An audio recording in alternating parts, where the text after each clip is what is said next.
Hello, and welcome to the Table and Well podcast. I'm Tennison. And I'm Ginelle.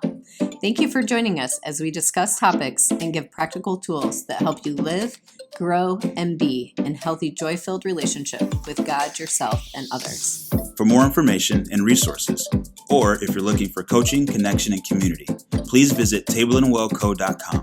We hope you enjoy this podcast. Hello, and thank you for joining us today on the Table and Well podcast. This is episode number 10. And as always, guys, please feel free to download and subscribe to this podcast on your favorite listening platform. And if you'd like to watch the podcast, you can subscribe to our YouTube channel at Table and Well Co. I am extremely excited to bring this to you today. So if you guys remember, a couple episodes ago, we were listening to Jason and Victoria Twombly, and they were telling us about their stories from the table. And again, we were asking them the question, the table to me is, and I had made mention that we had lost the audio to Victoria's answer to that question. Well, it turns out that I was able to find it. And so I am excited to bring it to you today, that you guys get to listen to it. And along with that extra audio that I found, there's some really good conversation that we had before she jumped into her answer that continued on with where we left off in the last podcast with them. And we just began to talk a little bit about joy and what joy is and how we experience it and just some of the other things that happen at the table. And it was just really rich, actually, to listen to that again and hear some of the insights that Victoria had as we were talking this out. So guys, like I said, this really does excite me to be able to bring you these long lost recordings that are recovered from the abyss of my computer and the dark corners of my video camera. But that being said, here is Victoria's story from the table. Well, again, it's the again, our definition of joy. It's the deep knowing through relational experience that someone is glad to be with me no matter what. That's what you just experienced. You experienced joy in that moment because someone was glad to be with you, which is in stark contrast to what you stated earlier when you walk into spaces. Because, and the really sad thing about that, it's not their reaction to you is not even about you. Mm-hmm. Their reaction to you is about them and how they feel in your frustration or your aggravation or your anxiety, because they're like, well, I don't know how to handle that, so I can't hold space for that. So then we just quote scripture because that's what we know to do.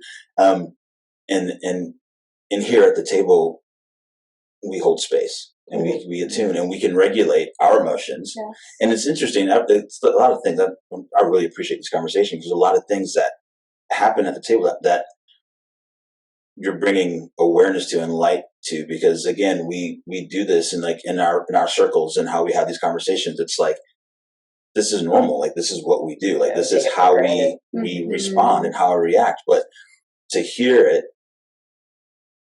you start to realize again, like, no, that's not actually the norm. Most people can't regulate their emotions to be able to sit and listen and attune. Okay. And we're teaching that here. And that's the one thing, too, I love at the table, too, is we don't teach anything. Everything is experienced, and it's learned through example. Which is family. Which is family. Yes. Like, that's the beautiful part about it. It's like us to do this. Yeah. And that there's not this, like, in a typical family, you wouldn't sit down and tell your kids, okay, these are the 10 things we do. Like, you do it, and they become who you are, and they do what you model. As you guys have raised older kids, that's great and not great. Great. Yeah. But in this atmosphere, it's so true that again, to that person who's come for the first time, may have no idea how to attune to the feelings of others. Never have experienced that before even. And then they watch it happen, and they're invited into this attuning space. And then, lo and behold, they've attuned. Maybe not by the first, third, fourth, fifth person. By sixth or seventh, they're like, wait, I actually hurt their heart. Yeah. And I'm okay. I haven't melted in their anxiety, even though I know how painful anxiety is. Like, oh, I actually really understand that life experience versus I'm afraid of it and I want it to stop. That's good. Yeah. So good. Yes. And I'm sorry. I was just saying, we're not teaching, right? Teaching, we then hold everything in our left brain. Right. And so we're not and instead of embodying it, which I feel like is what we're doing when we experience it. So in our left brain, we're constantly working, trying to figure it out, trying to put something into an action. But once it's embodied, it just flows naturally. You don't have to think about it. It becomes part of who you are. And so what we do here and what we experience here, what we embody here, what if, right? Because it's people show up and they do get into a rhythm and they just know what to expect. They show up knowing they're going to share and they're going to check in. They're going to share appreciation because it's part of what we do. Yes. But what if that becomes so embodied that when they leave here, the interactions they have outside of here, whether it's in the grocery store or the restaurant or whatever, it's just what we do. Right? Now it's overflowing onto others who aren't even they're not showing up at the table, but they're getting the overflow of that level of health and attunement and holding space and stuff. And just a real quick story on that. I didn't get to tell you this because, life. But I had someone come up to me after the table on Sunday and said that he was hanging out with some friends and they were having a conversation and somebody checked in or said they were feeling some sort of way, upset or whatnot. And he said, it was so easy. I just stopped and I looked at him like, hey, what can we do for you?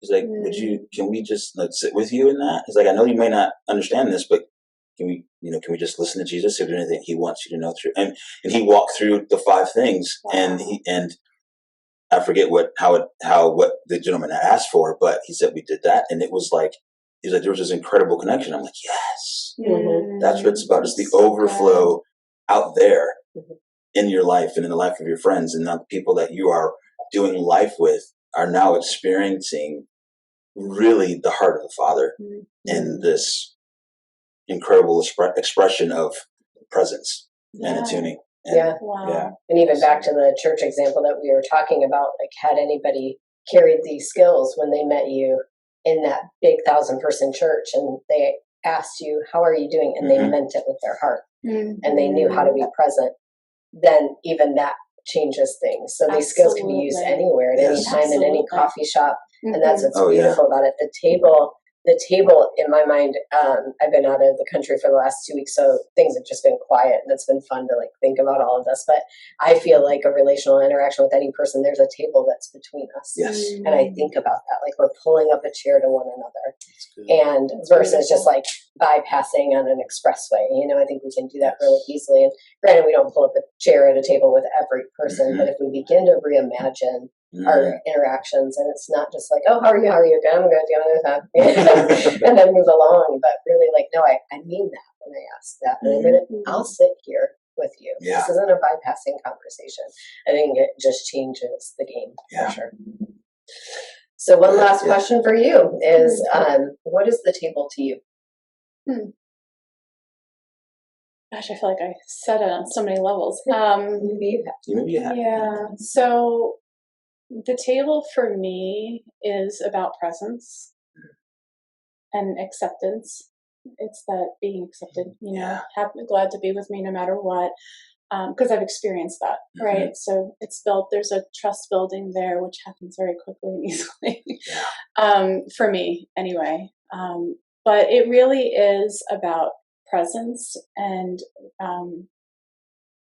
connection. So there's a vulnerability that happens that you don't see often, and it's really, really beautiful to watch people's guards come down and their hearts open up up like a rose. You get to see things melted off. And so I'm such a highly relational person. And for me I love that it's constantly changing. Every week is different. Every week you're sitting with different people. And even if you sit with the same people, their experiences throughout the 2 weeks that we're away from each other bring something new. So you really never know what you're going to experience. Yeah, it's true. But what you do know is that you're going to have a relational connection and that there's going to be presence. So there's always these things you can rely on and that to be standards and to be expected when you're here. But everything, the stories and everything are always, and how people show up are different. But the results are always, I always leave feeling the same way. So for me, it's even just a comforting thing Yeah. Because I know that it's safe, and I know that I always leave better and more elevated than when I show up, and more connected. Yeah. So, and I've entered in connected, and I've entered in seriously disconnected. But the result is always that I leave super connected with myself and with others and with God, and just ready to engage differently. So it's consistent. Yeah. I love That's the good. consistency of connection. And, That's good. And That's really good. Yeah, it's so beautiful because it's consistent but totally organic. Yeah. Every single time we show up, we walk away, we're like, that was amazing in its own beautiful organic way, and we follow the same rhythms, but yet this beautiful picture gets painted on the inside. It's like a blank canvas every time. But look what happens when we get out of the way. Right? When we get out of the way, we just let things happen. It's consistent but new and surprising. You've been listening to the Table and Well podcast. New episodes stream every Tuesday. To begin your journey to relational health, go to tableandwellco.com/community101. Again, that's tableandwellco.com/community101.